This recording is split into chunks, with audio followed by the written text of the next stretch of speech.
La Bibliothèque nationale de France. Les membres de l'Oulipo présentent à la BNF des lectures et créations originales consacrées cette saison au système solaire.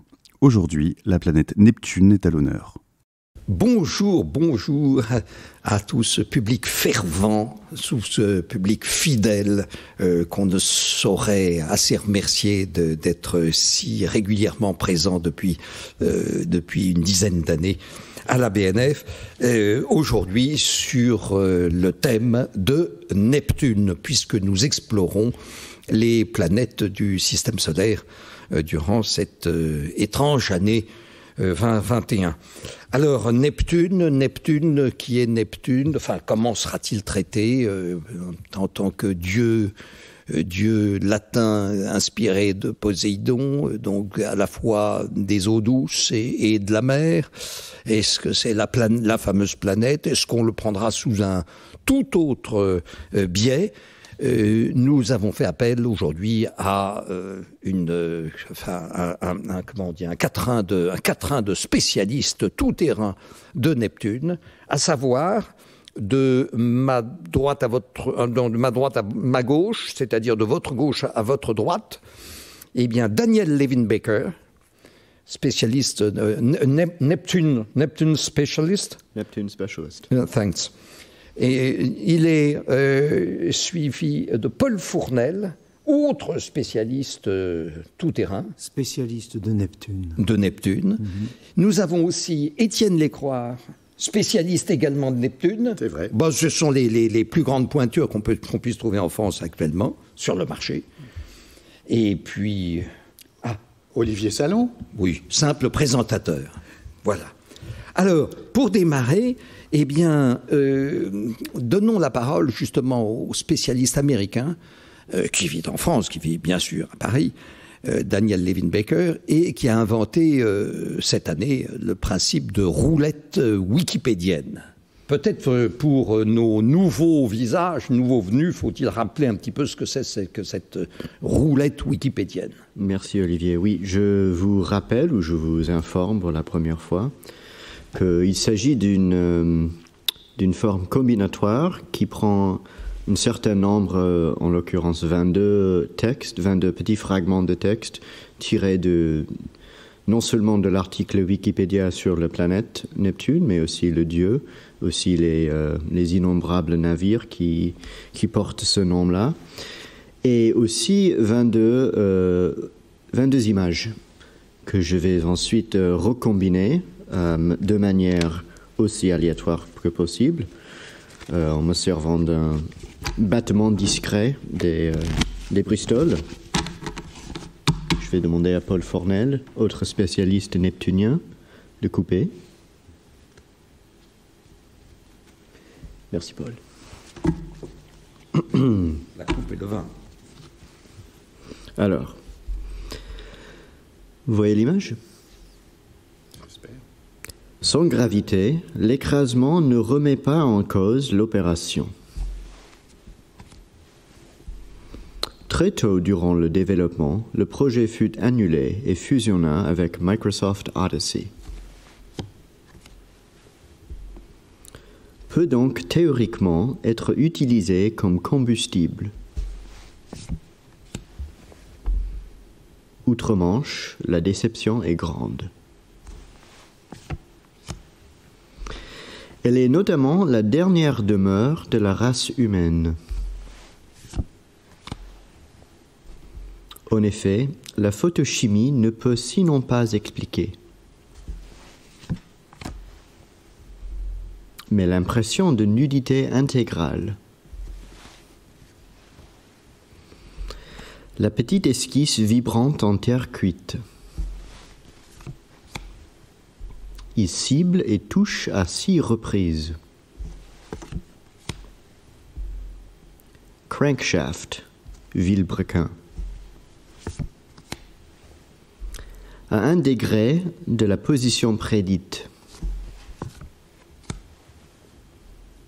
Très irrégulière. Le commando est breveté parachutiste en juin 1960.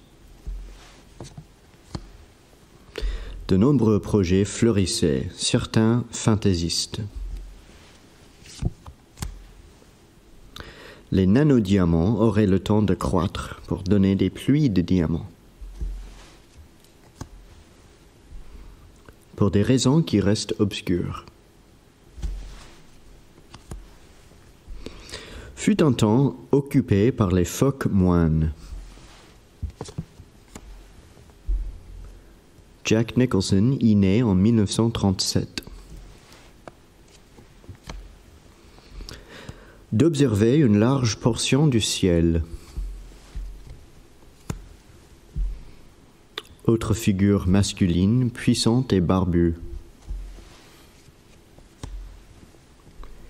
Y compris un moment quadripolaire fort. Et pour finir, conduisant Bouvard à émettre l'hypothèse qu'un corps inconnu. Merci. Merci beaucoup. Je me demande si ça vaudrait pas le coup, il me semble que ça vaudrait le coup de le refaire dans un autre ordre, enfin une autre variation. Mais n'anticipons pas. Hein. Avec plaisir. Avec plaisir, dit-il. Très bien. Très bien. Alors,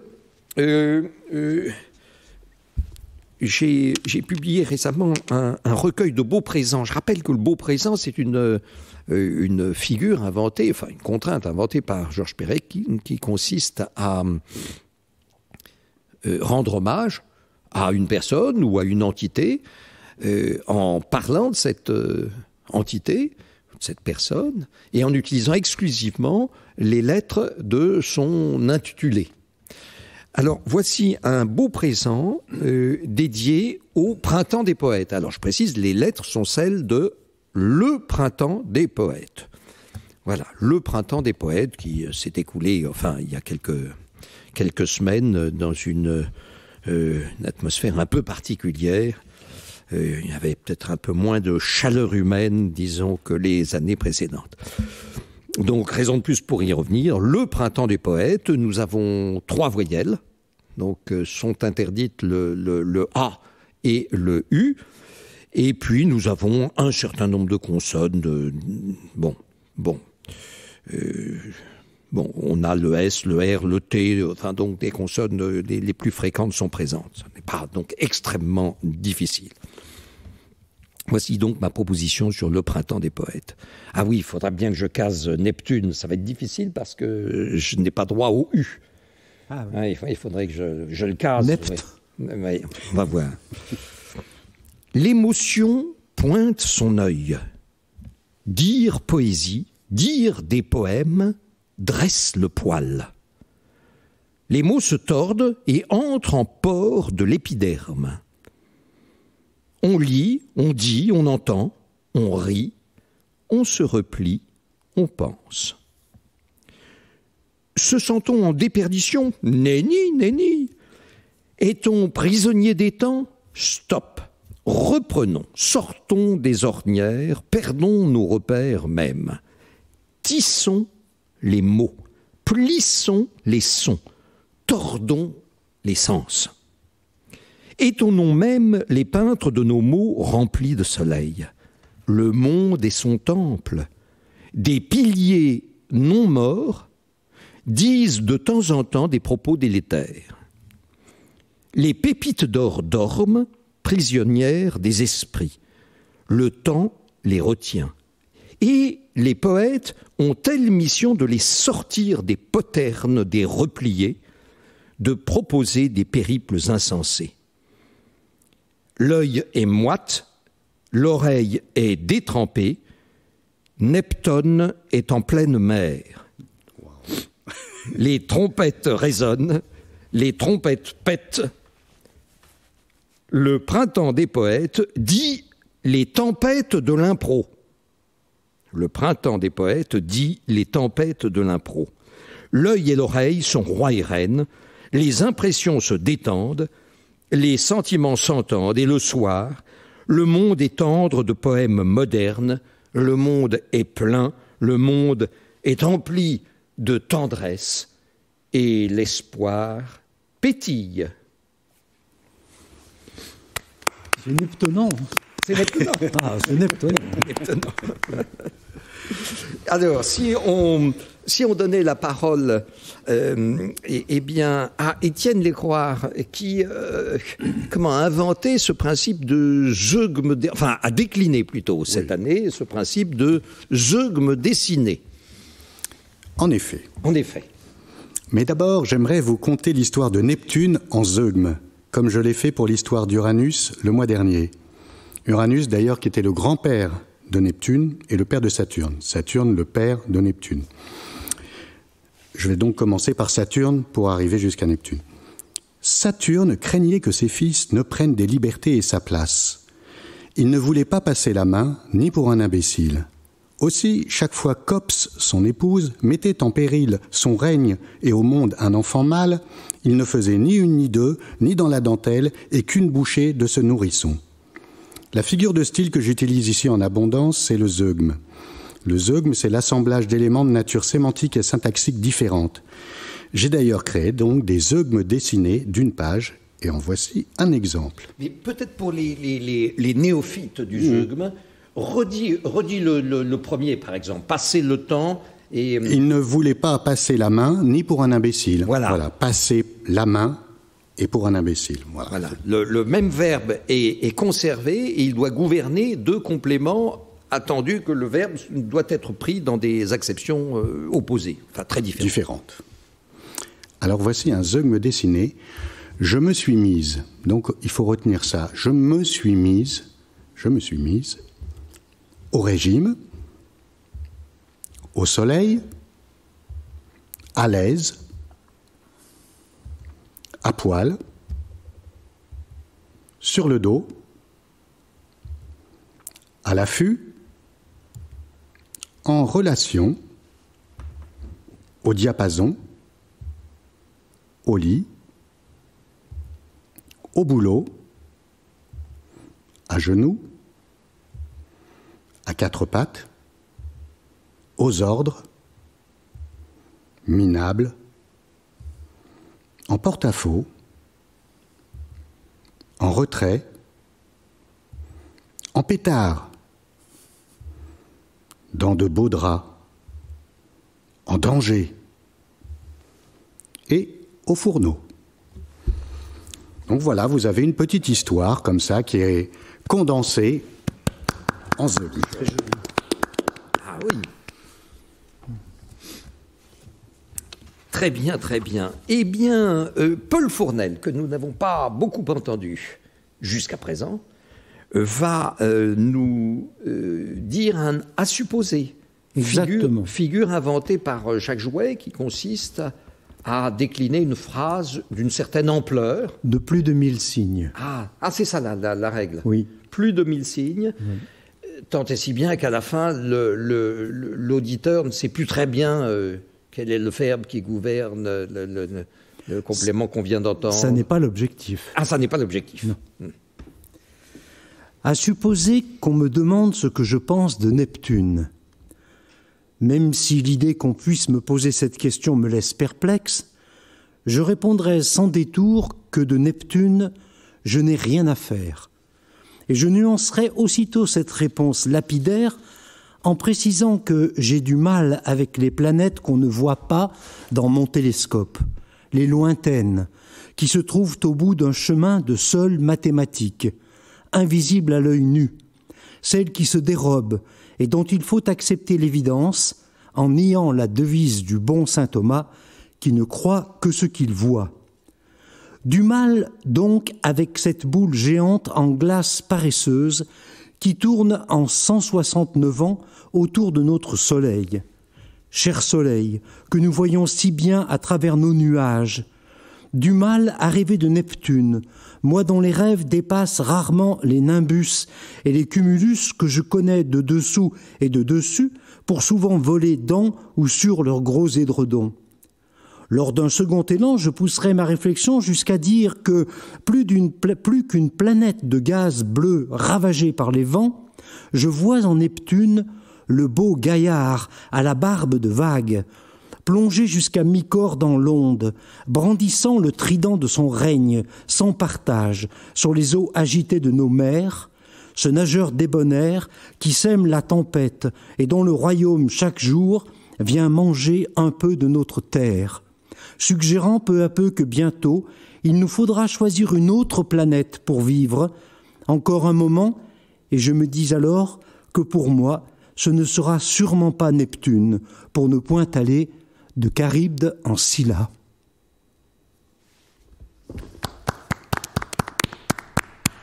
Applaudissements chaleureux et nourris. On a presque suivi, j'ai presque suivi le fil. J'ajouterais que les nuages qui forment le meilleur matelas sont, me semble-t-il, les mammatus.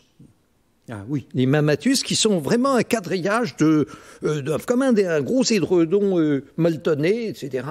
Un quadrillage, on voit des espèces de rectangles très épais, cousus les uns aux autres. Ce sont les mammatus. Eh bien, sautant du coq à l'âne,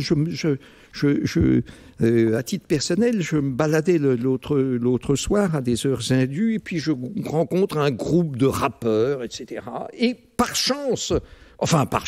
coïncidence, que j'appellerais plutôt le hasard objectif, ils étaient en train de rapper sur Neptune. Alors, bah oui, ça tombe bien. Et alors, j'ai pris, avec un petit calepin, j'ai pris quelques notes subreptices et vous connaissez l'origine de calepin, n'est-ce pas?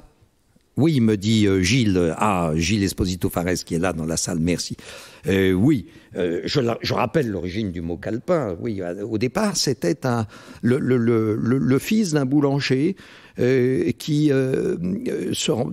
rendait visite à tous les clients de ses parents dans le village, la veille au soir, disons, de la livraison, et sur un petit carnet, il notait pour un tel une miche, pour un tel un saucisson moulé, pour un tel, etc., etc.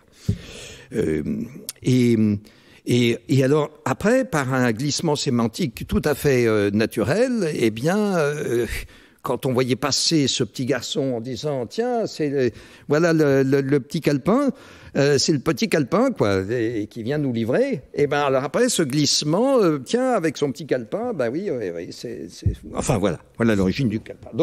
Donc j'ai pris sur un petit calepin quelques notes et je crois pouvoir à peu près restituer ici présentement ce rap à Neptune. Ce rap après. Ce rap après. Rap à peu près. Oui, c'est à peu près. À peu près, oui.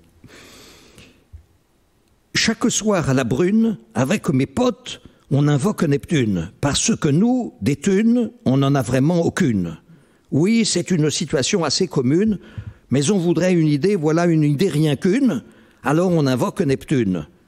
Pour nous, c'est le roi de la thune. Je vous raconte ça, pardonnez-moi, si je vous importune, si j'importune quelqu'un ou quelqu'une. Il faut bien qu'on clame notre infortune, et que je saisisse une quelconque tribune, d'autant que je me voyais déjà en haut de la une des journaux, pour que chacune soit au courant de notre infortune. Voilà pourquoi mes potes et moi, on va à la brune, là-bas, tout en haut de la dune, le soir quand brille la pleine lune, car il est vain d'invoquer les runes. Là-bas, tout au bout de la lagune, on a trouvé des bulots, pas de chance opportune. En plus, on risque de se prendre une prune. Alors que tout ce qu'on veut, c'est faire fortune et devenir très fort en thune. L'autre soir donc, on est parti sous la lune, on est allé loin depuis la dune, et sur le bateau, je suis monté en haut de la hune, d'où j'ai appelé Neptune. J'ai invoqué Neptune, mais personne ne m'a répondu, parce que Neptune, j'avais mis un H après le T, à Neptune. Alors pour sûr, ça l'importune. Neptune, pardonne-moi Neptune, N-E-P-T-U-N-E. Voilà, il n'y a pas de lacune. Allez, fais un effort pour moi, Neptune, et pour mes potes aussi, Neptune, et surtout, sans rancune. Eh ben, ce sont eux qu'il faut saluer, mais ce sont des inconnus, les inconnus de la rue, les poètes du macadam. Peut-être certains d'entre eux sont dans la salle. Peut-être. Va-t-on savoir. Bien. Alors, Daniel, je pense que Daniel Levin-Baker a une nouvelle proposition à faire.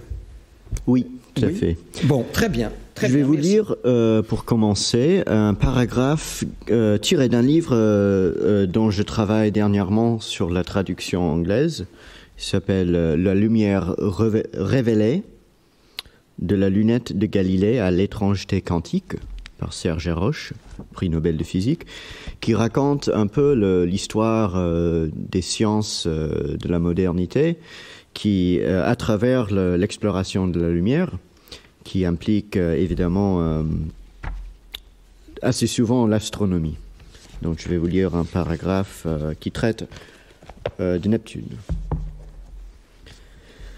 Einstein mentionna cependant dans son article de 1915 deux effets de relativité générale observables dès son époque par des mesures astronomiques qui devaient apporter une petite correction aux prédictions de la physique newtonienne classique et ainsi contribuer à valider sa théorie. Le premier était en fait une postdiction.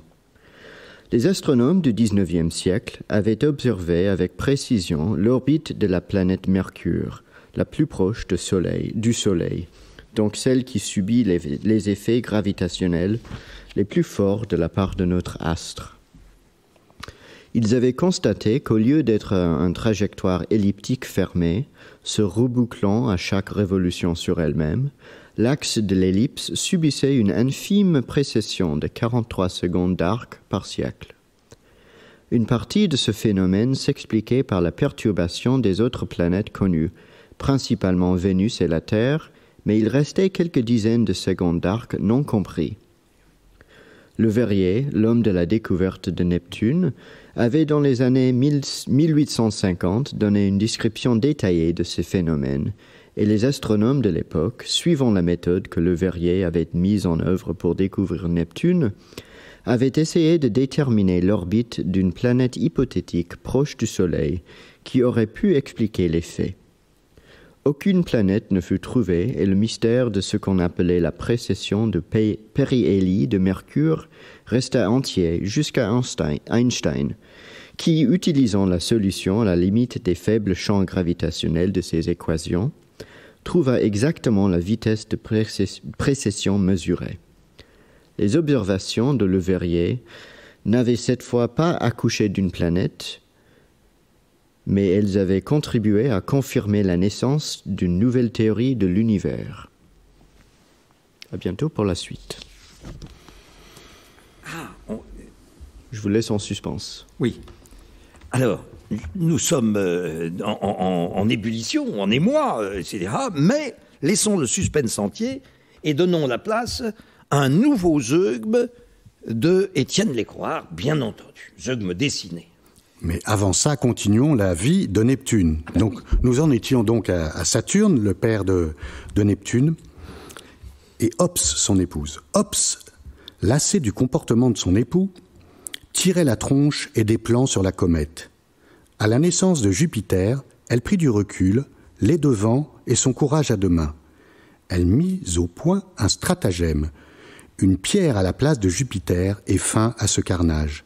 Ainsi, Ops put-elle donner naissance à Neptune et des raisons de s'inquiéter à Saturne.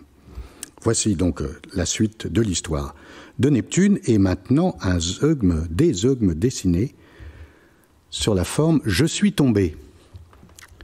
Voilà la planche entière que je vais lire morceau par morceau. Je suis tombé en panne sur lui, amoureuse, sous sa coupe, dans la gueule du loup, bien bas, enceinte, dans le pétrin, au mauvais moment, des nus, sur son rable, sur un os, sur la tête, dans les pommes, malade, de Charybde dans Scylla, en dépression, de sommeil, sur lui, et amoureuse. Merci, merci. Et là, il y a une fin un peu plus joyeuse que le joyeuse. précédent. Enfin, pleine Ben oui, un ça peu- repart. Hein, oui, c'est ça. Un soupçon d'espoir. L'espoir pétille. Hein, voilà. Eh bien alors, après cette petite page, nous retournons pour écouter le N+7. Après cette interlude aussi émouvante que le paragraphe que je viens de vous lire, je vais vous le relire, mais soumis au processus oulipien assez célèbre qui s'appelle S+7, inventé par Jean Lescure, qui consiste, comme la plupart de vous, je vois dans la salle les gestes de connaissance, d'érudition. Mais... Et barrières. Les gestes de connaissance et barrières. Voilà, bien vu. Qui consiste à remplacer dans un texte souche chaque substantif par le substantif qui se trouve cette fois après dans un dictionnaire donné, en l'occurrence ici le Bantam New College French English Dictionary de Roger J. Steiner, qui était un des dictionnaires préférés de mon enfance, si je peux ainsi dire.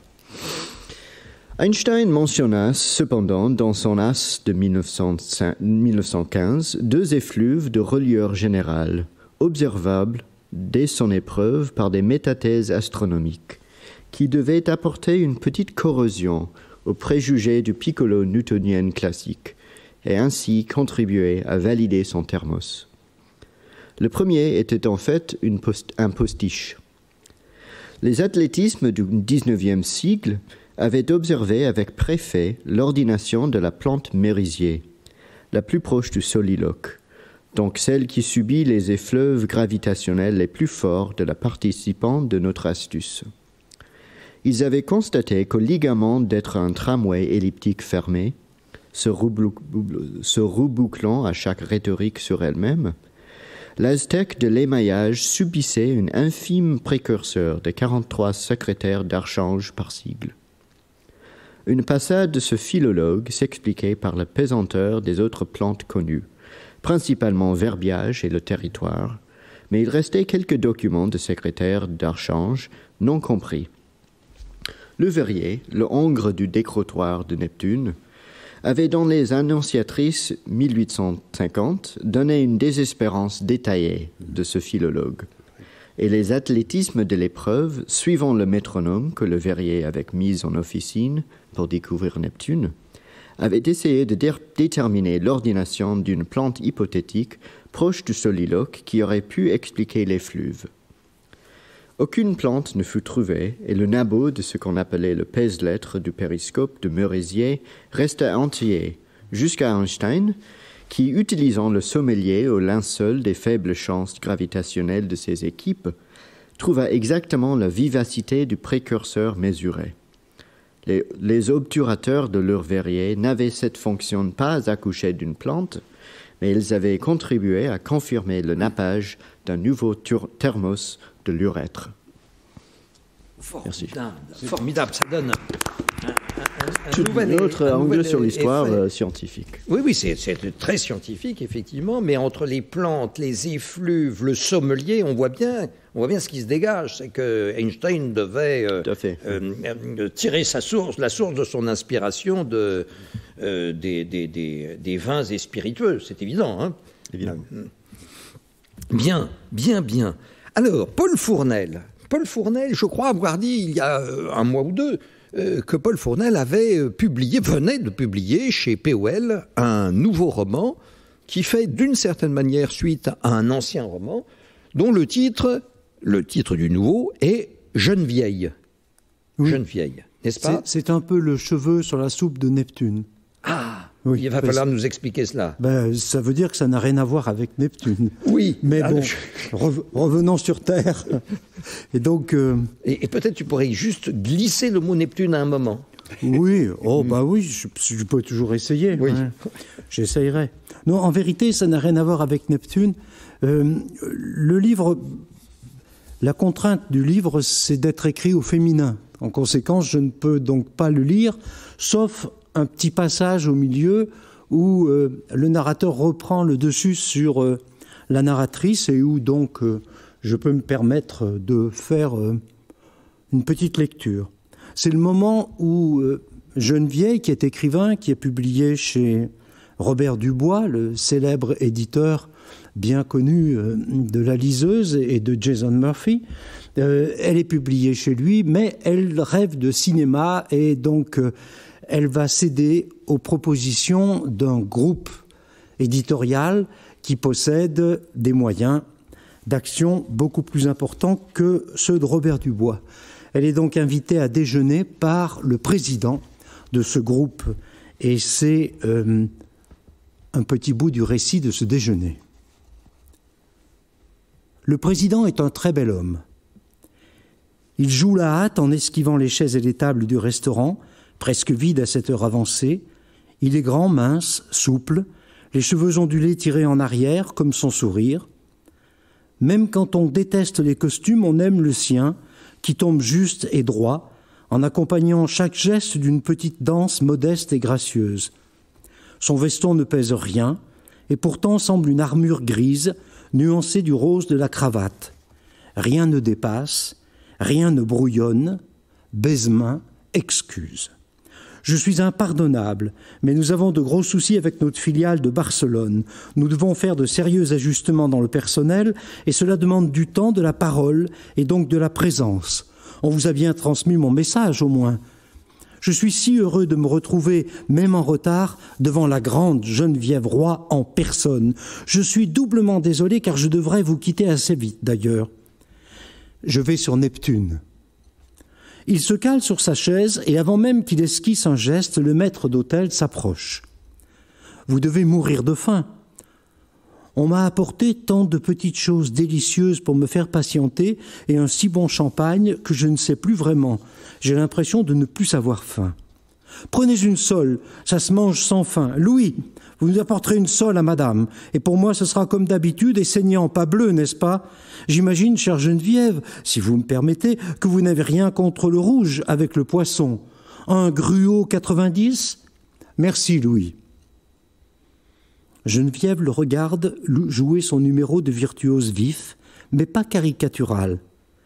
On sent que décider est son métier, alors il décide. Gruau-Larose se récite-t-elle mentalement. 2e grand cru de Saint-Julien au classement de 1855. 1990, année exceptionnelle. Encore un peu jeune peut-être, jamais goûté, trop cher. Un vin qui appartient à la catégorie de ceux qu'on déguste désormais dans les livres. Je voudrais vous dire notre immense plaisir de vous accueillir dans notre équipe d'auteurs à la place privilégiée que votre talent mérite. Je vous remercie de la confiance que vous nous accordez. Je vous dis tout de suite toute l'admiration que je porte à Robert Dubois, votre désormais ancien éditeur. C'est un homme remarquable qui a su construire un catalogue patient et de haute qualité, mais nous essayons de faire le métier autrement. Lorsque je lus votre Arpenté, je travaillais encore dans la grande distribution, mais je me suis dit que vous iriez loin. Les gens qui savent faire rire et réfléchir sont rares. Lorsque je suis devenu éditeur, je me suis promis qu'un jour, je travaillerai avec vous. Sa voix est taillée dans la même soie que sa cravate.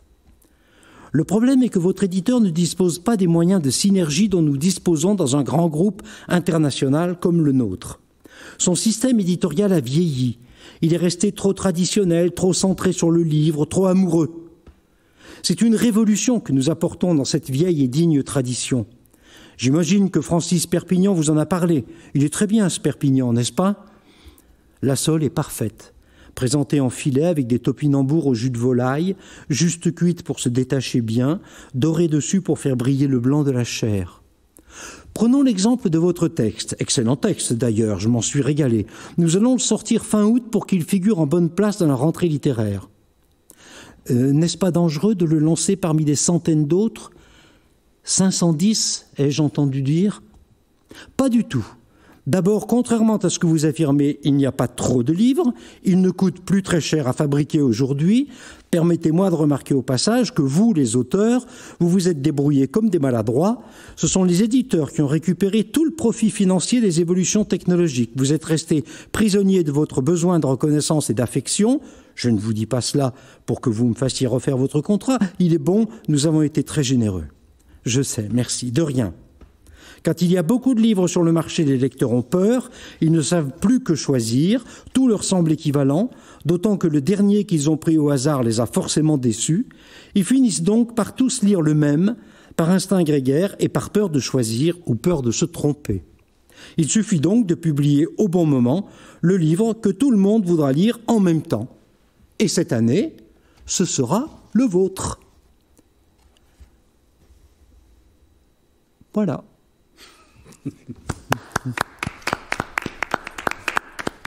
Fort belle description du monde de l'édition et surtout des grands groupes qu'on sent écrit par quelqu'un qui connaît ce monde de l'intérieur. Alors, et de l'extérieur aussi. Et de l'extérieur aussi. Ah bah, oui, ben Paul a pas mal de casquettes, c'est vrai.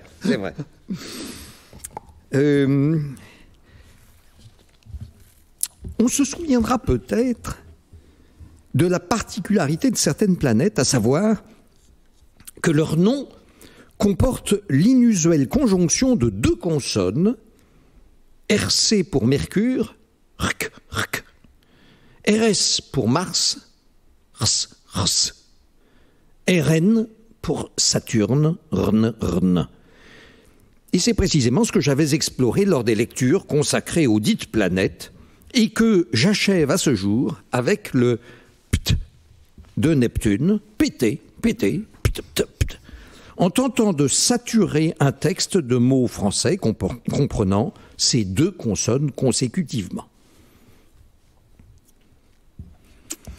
On vient de découvrir un nouveau grandiose et optimal triptyque de Roger van der Weyden dans le transept d'une église de France septentrionale, habituellement réservée au baptême. Baptême, peut-être. Oui. Ah, on ne l'entend pas tout à fait, pas toujours. Parfois, le PT se prononce autrement que pte. Enfin bon, c'est à l'œil, c'est à l'œil que je le fais. C'est-à-dire, faut qu'il y ait BP et T successivement dans un mot. Chacun des cadres de ce triptyque est heptagonal. Il s'agit d'un jugement dernier très conceptuel, dont voici la description. À gauche, dirigés par le sceptre de Saint-Pierre, sont représentés les êtres d'exception, ou ceux qui ont fait œuvre de rédemption, qui trouvent alors la paix dans un palais aseptisé de Haute-Égypte, spécialement loué pour leur réception, à l'ombre de splendides eucalyptus, en buvant des décoctions d'hibiscus de marque Lipton, tandis que volettent autour d'eux d'aimables zygoptères parmi les hautes fougères et les élégants ptéridophytes, ces derniers étant des cryptogames vasculaires. Cette absorption les plonge en grande promptitude à la façon d'un narcoleptique, dans un somptueux état d'ébahissement sans interruption. On promet à leur descendance, déjà assurée de vivre septuagénaires, leurs propres bienfaits rendus au septuple. Chacun de ces êtres d'exception est sculpté par un sculpteur talentueux, pour ne pas dire exceptionnel. De captivantes muses leur content de mièvres comptines ou des septins formés d'heptamètres tout au long de la journée. Quant à leur état, on hésite entre l'immanente volupté ou l'ennui le plus profond. Au centre, tout un cheptel d'indécis. Les simples optimistes, les sceptiques, les asymptomatiques, quelques sympathiques orthoptistes, des souscripteurs ineptes, des enfants mal adoptés et finalement inadaptés. On les laisse là en présomption d'innocence moisir durant un septennat qu'ils doivent eux-mêmes compter, je compte quand même le mot compter, même si le P est absurdement non prononcé. Et l'on guette leur comportement asymptotique avant de les rediriger en optant pour la droite ou la gauche. À droite du triptyque sont jetés du haut d'un hélicoptère, et ce de façon impromptue, ceux qui ont commis des actes inacceptables, les présomptueux, les inadaptés, les percepteurs, les auteurs capturés de fautes imprescriptibles, les hommes corruptibles, ceux qui ont fait rupture dans leur engagement nuptial, les kleptomanes, les auteurs de rapt, ceux qui ont refusé la conscription, celles qui ont été interceptées comme stripteaseuses, ceux qui sont issus de produits contraceptifs défectueux, etc. Ils doivent tous subir les assauts de lions indomptés, de féroces ptéranodons, quand ce n'est pas de ptérodactyles ou de vélociraptors, de mygales ou de coléoptères venimeux. Ils sont poursuivis par des volcans en éruption, ils sont imperceptiblement dévorés par des escargots ou des ptéropodes, ils sont soumis à des tensions disruptives ou sont encore jetés du haut de falaises abruptes. On impose subrepticement à ces misérables des comportements épileptiques, on leur injecte des streptocoques dorés qui les conduisent inexorablement à une septicémie foudroyante. Ou encore, ils sont confinés dans une crypte indescriptible, où ils sont étouffés par d'effrayants reptiles, puis ramenés à la vie pour subir de nouveaux et indescriptibles tourments. Ils sont soumis à une éclipse permanente, interdits de toute lumière, ou bien au contraire soumis sans interruption, ni interrupteur d'ailleurs, aux éclairs incessants de toute une batterie de catadioptres inventés par Ptolémée. Enfermés dans des couloirs extrêmement bas, ils sont contraints à une inacceptable reptation. Et l'on fait captation, bien entendu, de tous ces supplices afin d'informer les générations futures et de les mieux adapter à la vie chrétienne et de les rendre enfin plus acceptables. Terrible, hein, terrible triptyque, mais qui rend compte de la destinée de tout un chacun. Alors, après ce tableau apocalyptique, tiens, je ne l'ai pas casé, non ? Je ne crois pas, bon. Revenons à quelque chose peut-être d'un peu plus joyeux, et le public ici en liesse redemande un zeugme. Alors, est-ce que Étienne aurait ça sous le coude ? J'ai ça sous le coude, mais d'abord finissons-en avec la vie de Neptune en zeugme. Bien sûr, on demande ça. Oui. On en était à la naissance de Neptune. Neptune grandit. Il portait beau, la barbe, le trident, et dans son cœur, la belle Salacia. Celle-ci, farouche, prit un peu peur, du recul, la fuite, et puis conseille auprès d'un dauphin, sur elle, le chemin du retour, et pour époux, Neptune. Parmi ces hauts faits, lors de la construction de la muraille de Troie, Neptune prêta main forte aux Troyens, puis à rire, car il n'en reçut aucun salaire. Il prit alors la mouche et partit pour les Grecs. Voilà donc une série de zeugmes pour raconter l'histoire de Neptune, que je pourrais continuer comme ça, mais je vais maintenant vous présenter des zeugme dessiné. Donc en voici un. J'ai cassé en une planche toujours. J'ai cassé. Alors il y a du texte que je vais essayer de lire en deux parties parce que donc il faut garder j'ai cassé, ma routine, ding, la croûte, toujours, hein, j'ai cassé, la croûte, un whisky et des cacahuètes, la glace, on se connaît, non ? Ma tirelire, je vous offre quelque chose ? Mon nez, ma voix, oh, il y a quelqu'un ? Les oreilles, oh, du calme. L'ambiance. Qu'est-ce qu'il veut, lui ? Du sucre sur le dos. Occupe-toi plutôt de ton troquet minable. Les prix. Tiens, allez, c'est la tournée du patron. La baraque. Ouais. Du verre. Allô, la police ? Églou, églou. Du flic. Qu'est-ce qui se... Paf ! Ma pipe. Bang. Les codes. Et qui sait s'être empaffé avec sa tête de con? Et les pieds. Ça suffit votre cirque, vous allez me faire redescendre, et filles, ça, pas question que je reste ici 1 minute. Et voilà, c'est fini. Merci, merci. On en redemanderait presque encore, mais attendons peut-être le mois de juin pour avoir une dernière série. Paul, il me semble qu'un dialogue à ce niveau-là serait bienvenu. Oui, j'ai demandé à Étienne de m'accompagner dans ce... C'est une sorte de dialogue conclusif sur cette année passée dans les planètes. Oui, voilà, et donc dans les planètes. Étienne va m'accompagner pour ce petit dialogue qui est en fait une consultation médicale. Si je comprends bien, vous êtes Vénus pour des problèmes d'Uranus. Oui, docteur. Ça vous gratouille ou ça vous chatouille? Les deux, docteur. Tournez-vous et faites-moi voir votre Mercure, que j'examine votre Uranus. Dites-moi, docteur, entre nous, vous n'en avez pas Mars de ce défilé d'Uranus? Soyons terre à terre. Vos Uranus sont mon gagne-pain. Penchez-vous encore. Allez. Attention, retenez-vous. Vous mettez du Jupiter, regardez mes chaussures. Excusez-moi. Ne bougez pas. Vous avez mal si j'appuie là? Terrible. 8 sur 10. Oh, bizarre, comme c'est bizarre. Ce n'est planète, votre histoire. Je me demande si ça ne serait pas Pluton une MST.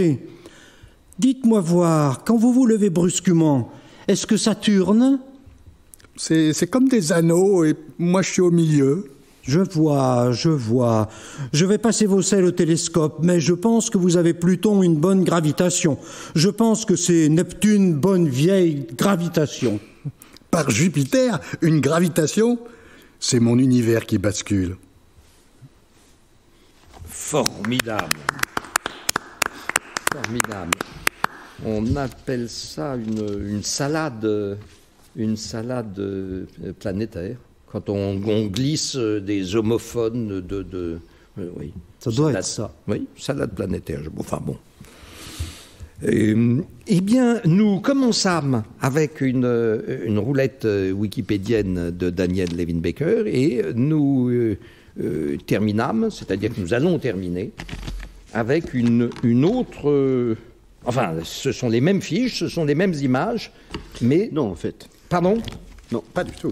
Rien à voir. Je vais laisser à Daniel Levin Baker le soin de nous expliquer, après la coupe fameuse. Au vu et au su de tout le monde, je coupe. Oui, oh, le public applaudit en masse. Et passons maintenant de la coupe aux lèvres. Petite réparation entre-temps. Ah bah oui, mais il est... voilà. Tu recoupes. Si tu veux. Alors, oh là, ouais. Je recoupe.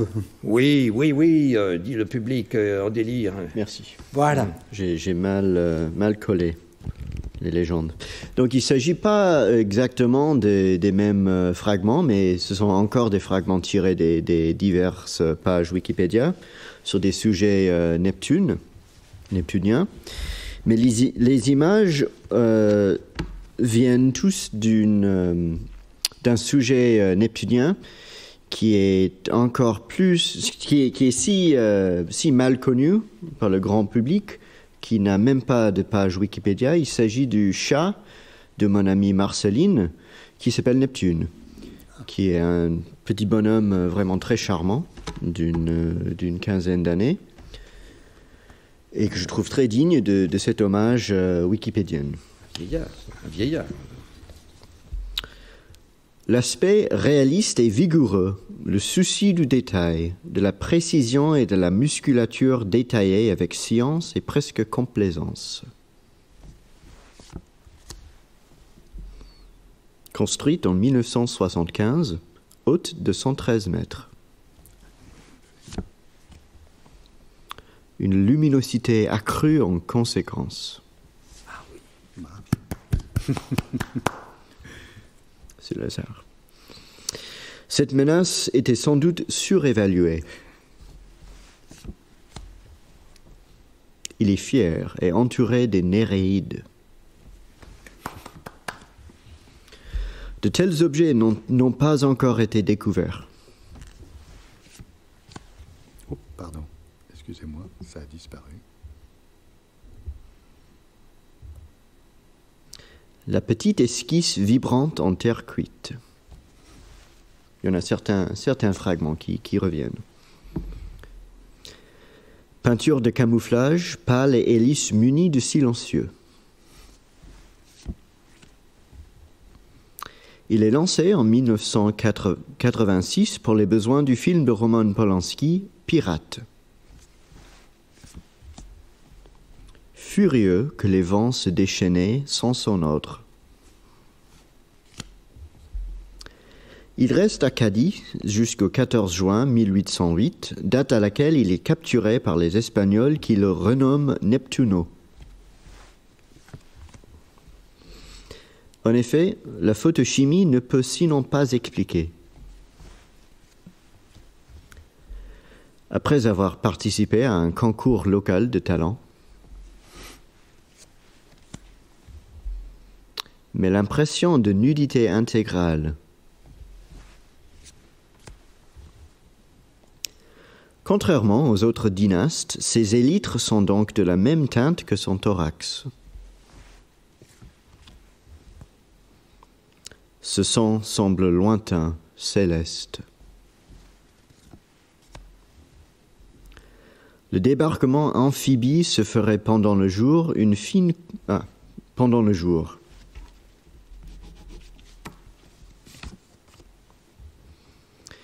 Véronica s'oppose souvent à lui, bien qu'il fasse parfois appel à ses services pour résoudre certains problèmes.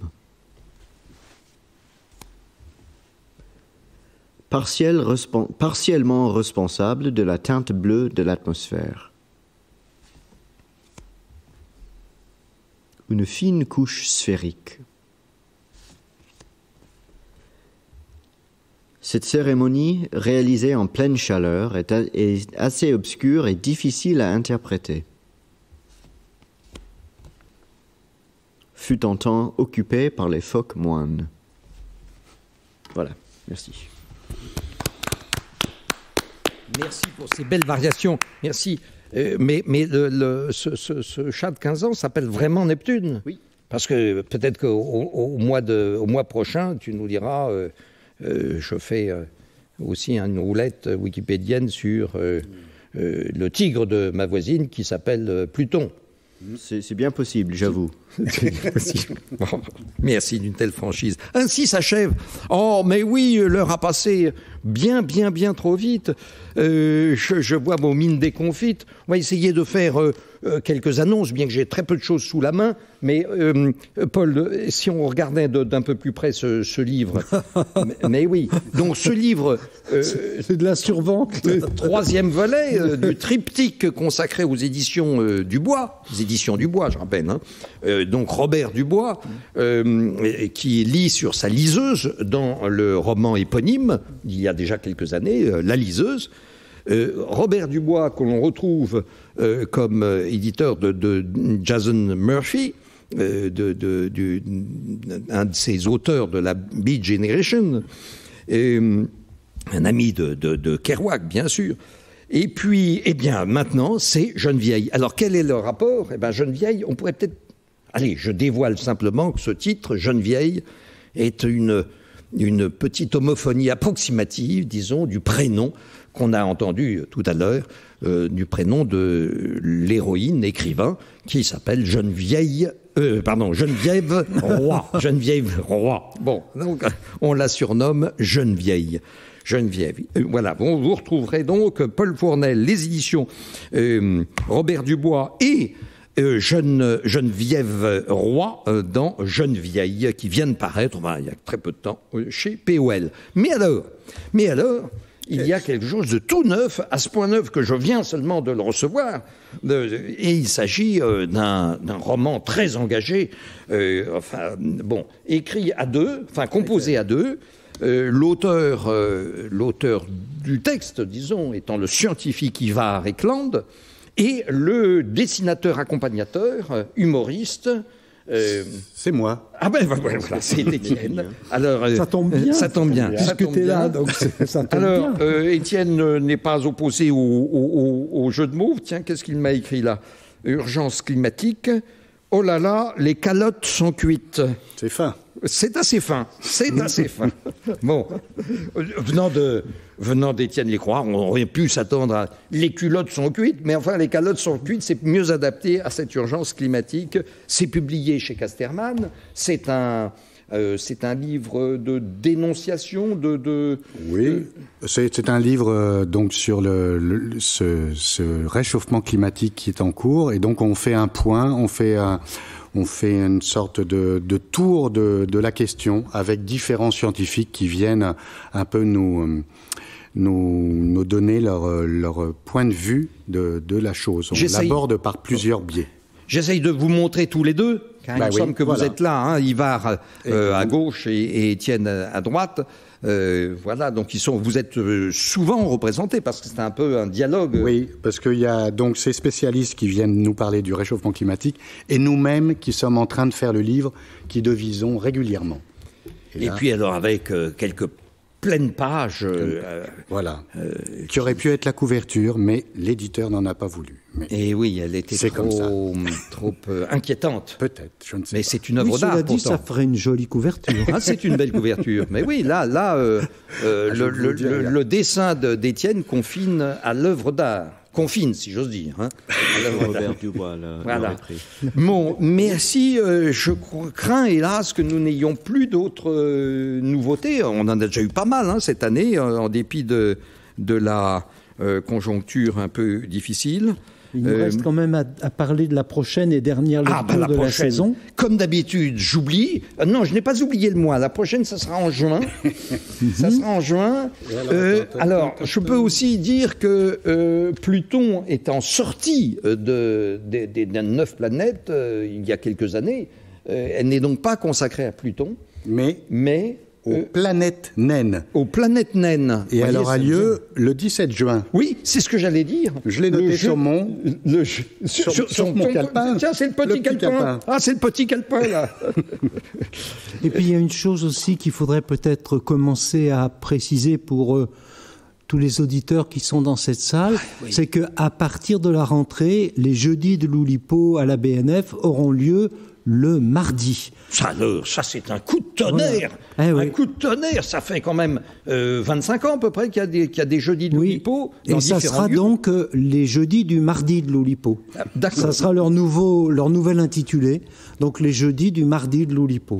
Je prends note tout de suite. Vous avez la date du mardi d'octobre? Du jeudi du mardi d'octobre? Je ne l'ai pas par cœur, non. Bon. Alors, attendons. Mais je pense que dans le calepin, Étienne va nous trouver ça. En tout cas, le jeudi juin, je le reprécise aussi, sera comme aujourd'hui avec un public extrêmement nombreux, mais évanescent, mais invisible, car nous ne voyons rigoureusement personne dans la salle, je dois l'avouer. Mais à partir d'octobre, sous réserve. Mais je n'ai pas les dates. À partir d'octobre, les jeudis des mardis de l'Oulipo, les mardis des jeudis de l'Oulipo se feront sous la forme ancienne, traditionnelle, séculaire, donc avec un public toujours plus nombreux.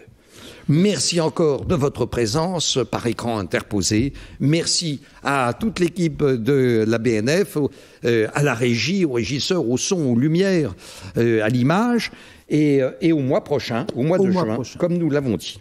Merci encore. Vous venez d'écouter un podcast de la Bibliothèque nationale de France.